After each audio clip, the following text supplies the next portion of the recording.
I consider this disloyal, Victoria said, her voice like ice as she stared at me from behind her imposing mahogany desk. After everything HarborPoint Communications has done for you, I sat across from her, clutching my purse tightly to stop my hands from shaking.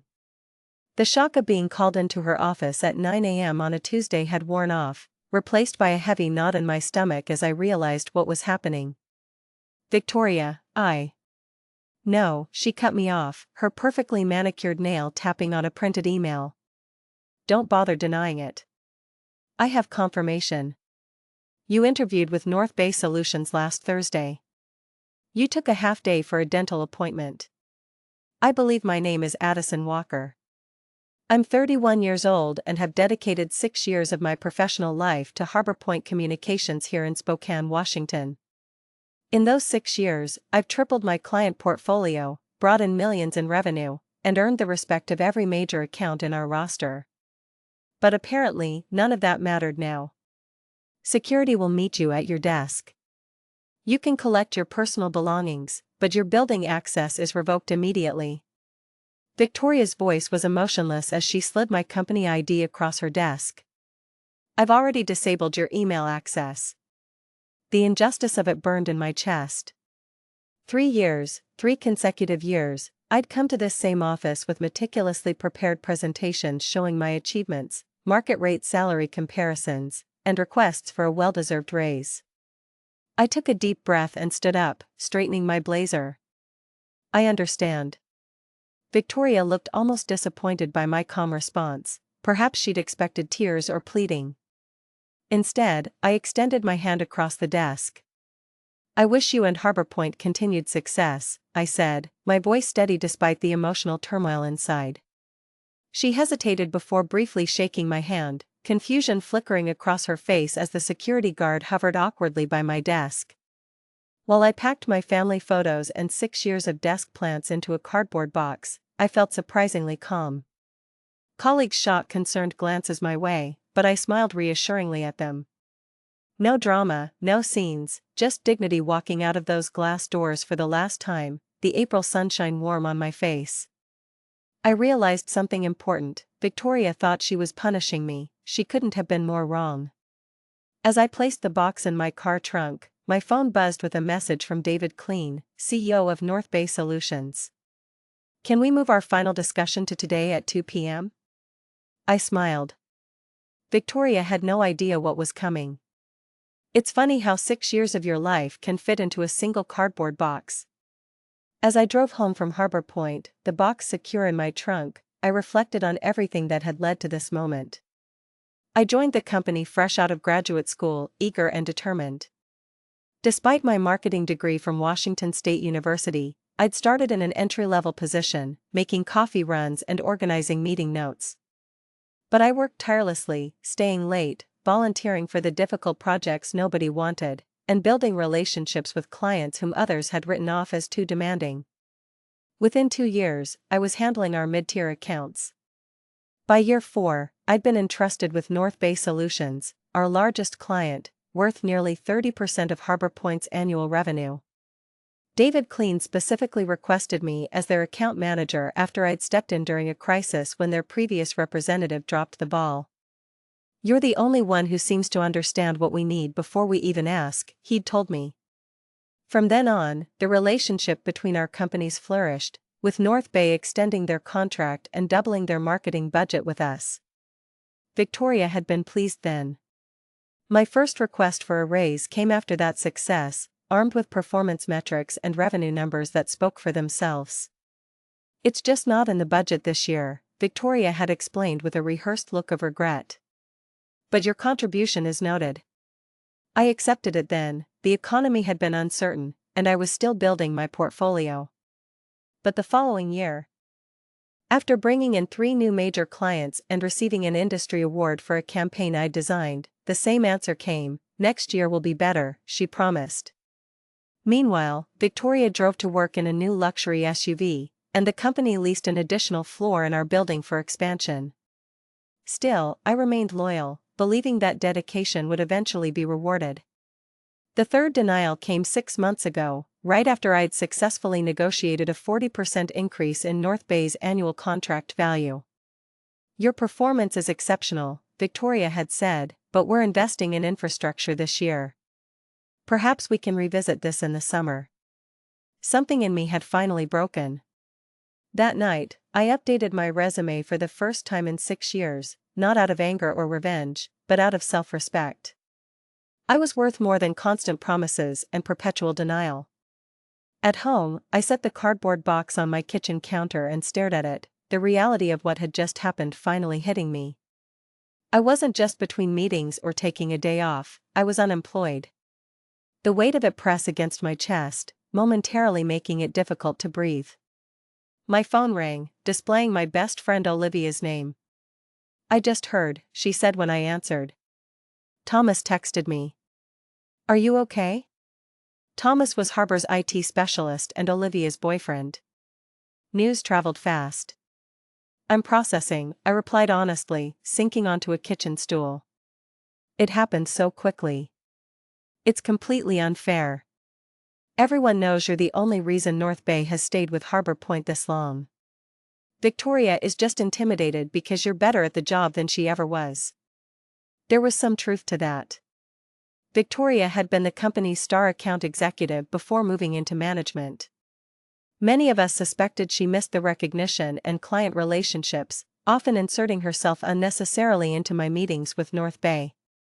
"The worst part is how she did it," I said, feeling a flash of anger, like I'd committed some kind of corporate treason by looking for opportunities after being denied advancement for 3 years straight. "It's her loss," Olivia replied firmly. "And honestly, Addison, maybe it's for the best. You've been undervalued there for years." She was right. I'd stayed at Harbor Point out of loyalty to my clients and colleagues, not because it was the best choice for my career. But getting fired like this, escorted out by security as if I were a criminal, that stung deeply. My phone beeped with an incoming call, David Clean. "Olivia, I need to take this." "It's North Bay." "Go take it. Call me after," she said before hanging up. I took a deep breath and answered. "Addison, I just heard what happened at Harbor Point," David said, skipping pleasantries. "Are you available to come in today? I'd like to accelerate our conversation." My heart raced. "Yes, I can be there at 2 p.m. as you suggested." "Excellent. And Addison, don't worry about what happened this morning. Sometimes these things have a way of working out for the best." After hanging up, I stared at my reflection in the kitchen window. The woman looking back at me wasn't defeated, she was being set free. I showered and changed into my best suit, the one I reserved for pitching new clients.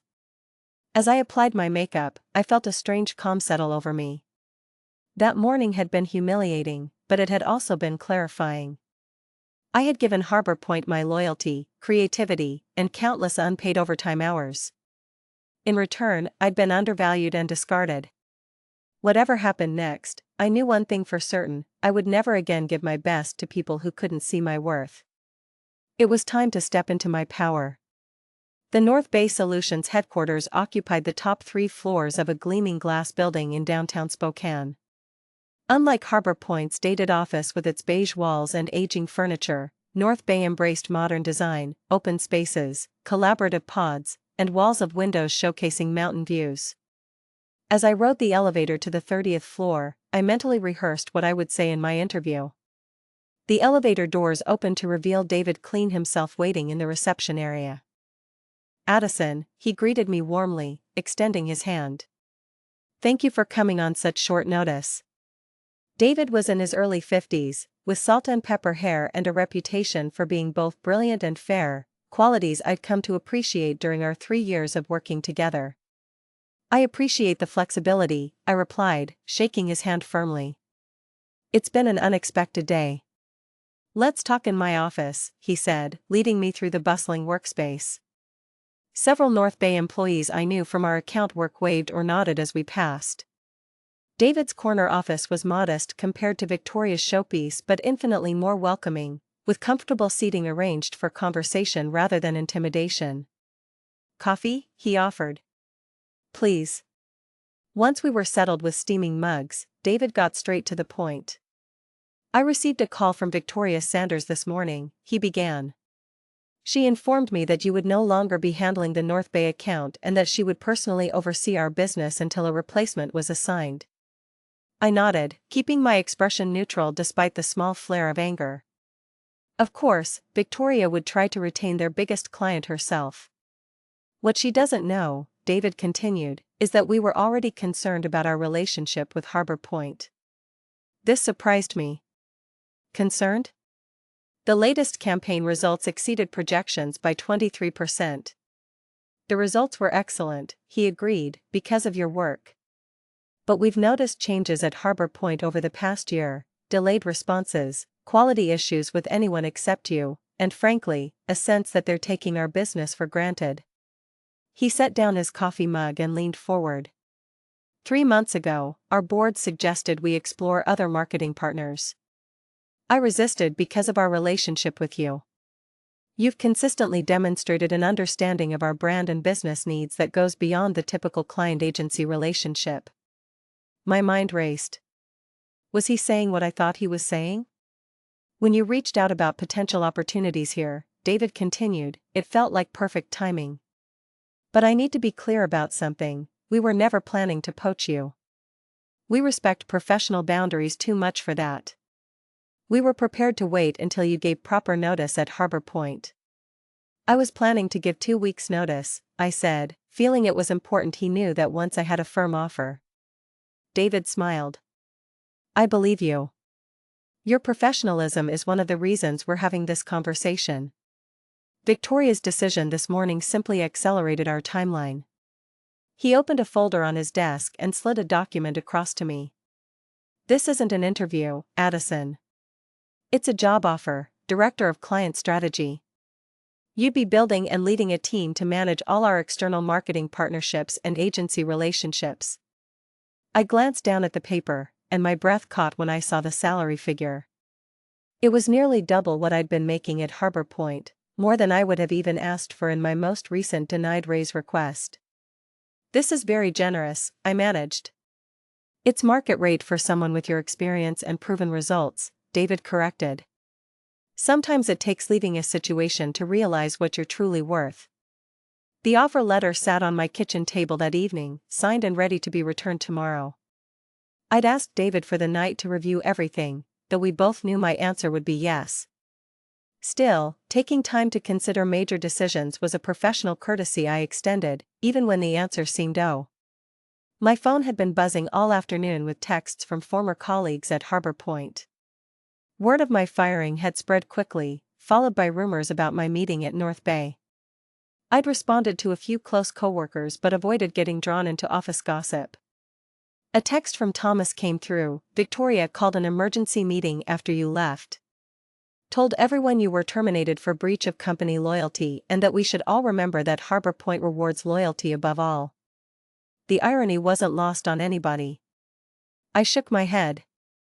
Victoria was trying to make an example of me, but from Thomas's message, it seemed her approach might be backfiring. Another text arrived, this one from Jessica, our receptionist. She's been locked in her office making calls all afternoon. Looks stressed. Guess someone's worried about North Bay. I didn't respond. There was no satisfaction in Victoria's distress, only a renewed certainty that I'd made the right decision to look elsewhere. A company culture that valued loyalty but offered nothing in return wasn't one I wanted to be part of anymore. My phone rang, an unknown number. Curious, I answered. Addison Walker, a woman's voice asked. Speaking. This is Elaine Winters. I'm on the board at Harbor Point Communications. My stomach tightened. Board members rarely involve themselves with employee matters. I understand there was an incident today regarding your employment, she continued. I'd like to meet with you tomorrow to discuss it. Victoria may have been hasty in her decision. So that was it. Victoria had fired her most valuable account manager without board approval, and now North Bay was potentially walking. I appreciate the call, Miss Winters, but I've already accepted another position, I said, keeping my tone respectful but firm. A pause. May I ask where? I don't think that would be appropriate to share at this time. Another longer pause. Addison, if this is about compensation, I'm sure we can revisit those conversations.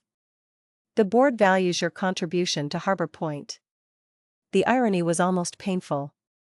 3 years of documented rejected requests for appropriate compensation, and now suddenly the board valued my contribution. It's not just about compensation, I replied honestly. It's about respect and recognizing employee worth before they have one foot out the door. Perhaps we should discuss this in person, she pressed. Tomorrow morning? I thought about it. While I had no intention of returning to Harbor Point, there was something to be said for professional closure. I can meet at 9 a.m., I agreed. But to be clear, I've signed an employment contract elsewhere. I'm not coming to negotiate a return. Understood, Elaine said, though her tone suggested she didn't believe me. I'll see you tomorrow at our offices. After hanging up, I poured myself a glass of wine and stepped onto my apartment balcony. The spring evening was cool but pleasant, the city lights beginning to twinkle as dusk settled. Tomorrow would bring a conversation I hadn't anticipated having, but perhaps it was necessary, a chance to articulate what had gone wrong at Harbor Point, not just for my own closure but as feedback that might benefit those who remained. My phone buzzed with an email notification from David Clean, subject line, "Welcome to the team." Whatever happened tomorrow, I knew one thing for certain, I wasn't looking back. The Harbor Point reception area felt strange to enter as a visitor. Jessica's eyes widened when she saw me, her professional smile faltering. Addison, you're here for the meeting with Ms. Winters. That's right, I confirmed, signing the visitor log. Another surreal moment. I'll let her know you've arrived, Jessica said, then lowered her voice. For what it's worth, everyone's talking about how wrong this was. You were the best of us. Her words warmed me. Thank you, Jessica. The elevator ride to the conference room gave me a moment to center myself. I had dressed professionally in a navy suit, not to impress but to remind myself and everyone else that I was approaching this meeting as an equal, not as a dismissed employee seeking redemption. Elaine Winters was already waiting when I arrived, a slim folder in front of her. In her 60s, with silver hair cut in a precise bob, she had the poised confidence of someone used to making million-dollar decisions before breakfast. Miss Walker, thank you for coming, she said, standing to shake my hand. Please have a seat. I expected Victoria to join us, but as Elaine closed the door, it became clear this would be a private conversation. I've reviewed your personnel file, Elaine began. Opening the folder. 6 years of excellent performance reviews, consistent growth in your account portfolio, and 3 formal requests for salary adjustment, all denied. She looked up at me. I was not aware of this pattern. This surprised me. I assumed compensation decisions were reviewed at the board level. Major compensation changes, yes, but management has discretion within certain parameters. Elaine's expression remained neutral, but her tone suggested disapproval. Victoria has been operating with significant autonomy. I see. What I don't see, she continued, is documentation justifying your termination yesterday. There's no company policy prohibiting interviews with other organizations. I kept my response measured. The word used was disloyal. Elaine's eyebrow arched slightly. An interesting choice given the circumstances. She closed the folder. Ms. Walker, I'll be direct. The board would like to offer you reinstatement with the adjusted compensation you requested in your last review, plus a 10% increase and the title of Senior Account Director.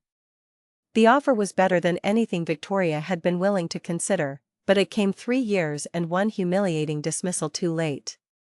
That's a generous offer, I acknowledged, but as I mentioned on the phone, I've already accepted a position elsewhere. At North Bay Solutions? Elaine stated, not asking. I didn't confirm or deny, maintaining professional boundaries. My new role begins Monday. Elaine studied me for a moment. Victoria is concerned North Bay may reconsider their relationship with Harbor Point given your departure.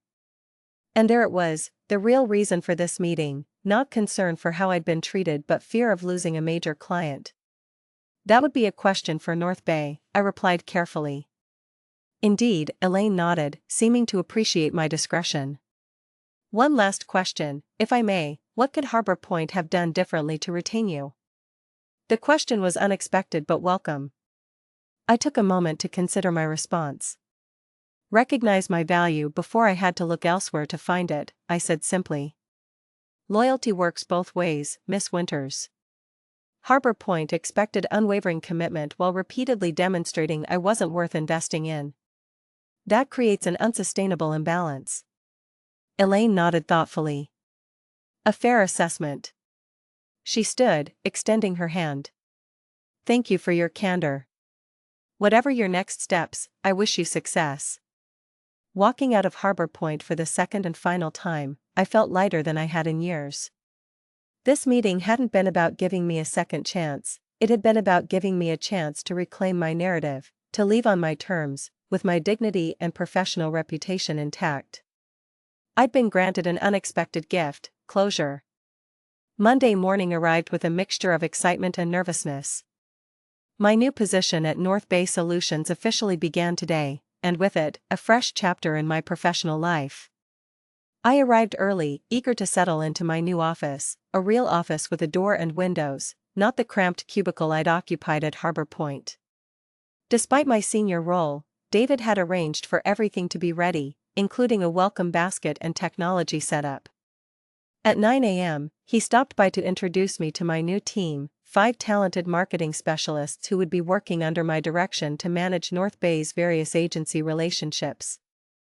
The irony wasn't lost on me. I'd gone from managing a single account to overseeing all marketing partnerships, including whoever would now handle the Harbor Point relationship. Team, this is Addison Walker, our new Director of Client Strategy, David announced. Many of you already know her from her exceptional work at Harbor Point Communications. We're fortunate to have her expertise in-house now. After introductions and a brief team meeting to outline priorities, David asked me to join him in the conference room. There, I found several members of North Bay's executive team gathered around the table. Before you dive in completely, David explained, we wanted your input on an important decision. The company's chief financial officer spoke up. In light of recent changes, we're re-evaluating our relationship with Harbor Communications. Their contract is up for renewal next month. We value your perspective, added the chief marketing officer. You understand our needs and have first-hand knowledge of Harbor Point's capabilities. I could have easily recommended terminating the relationship, a swift, satisfying revenge against Victoria. The opportunity to deal a significant financial blow to Harbor Point was right in front of me. No one would question it. Business relationships ended all the time. But that wasn't who I was. Revenge might feel good momentarily, but professionalism would serve me better in the long run. I think we should evaluate Harbor Point on the same criteria as any other potential partner, I said carefully. Their work has been strong, but consistency and account management will be critical factors to consider moving forward. The email was sent at 11 a.m. on Wednesday, precisely 1 week after Victoria had fired me from Harbor Point. I hadn't orchestrated the timing, it was simply when North Bay's executive team finalized their decision after reviewing proposals from 3 competing agencies. David had given me the courtesy of seeing the email before it went out, though I had recused myself from the final decision to avoid any appearance of bias or impropriety. The message was professional and direct. After careful consideration of our marketing needs moving forward, North Bay Solutions has decided to transition our account to Meridian Creative, effective immediately. This decision reflects our evolving brand strategy and digital requirements. Addison Walker, our new Director of Client Strategy, will oversee the transition and serve as your point of contact. We appreciate our partnership and request all materials be transferred by end of business Friday. I imagine Victoria's reaction upon receiving the news, the shock, then the dawning realization of what had happened. Not only had she lost me, but now she had lost North Bay, a client representing nearly 30% of Harbor Point's annual revenue. And I would be the one managing the transition. The perfect professional revenge had fallen into my lap without my having to orchestrate it. I hadn't needed to badmouth Harbor Point or sabotage the relationship. The company's own shortcomings, highlighted by my departure, had done that for me. That afternoon, I received a LinkedIn request from Jessica, Harbor Point's receptionist, followed by a private message: "The office is chaos. Victoria's been in emergency meetings all day. 3 other account managers have updated their resumes. Karma works fast." I didn't reply immediately. There was no need to gloat or insert myself into Harbor Point's internal affairs. Instead, I focused on building my new team and establishing our processes. Success, after all, was the best revenge. Later, however, I did accept Jessica's connection request with a simple message: "Thank you for your kindness during my time at Harbor Point. Wishing you all the best." Taking the high road felt surprisingly good. My new position at North Bay brought challenges and opportunities one would never have experienced had I remained at Harbor Point, waiting for recognition that might never come. Sometimes the best revenge isn't something you actively pursue, it's the natural consequence of valuing yourself when others don't. Looking back on that journey a year later, I realized that Victoria had inadvertently given me a precious gift, the push I needed to find my true worth. In seeking revenge, I found something far more valuable: self-respect and the courage to claim the success I deserved.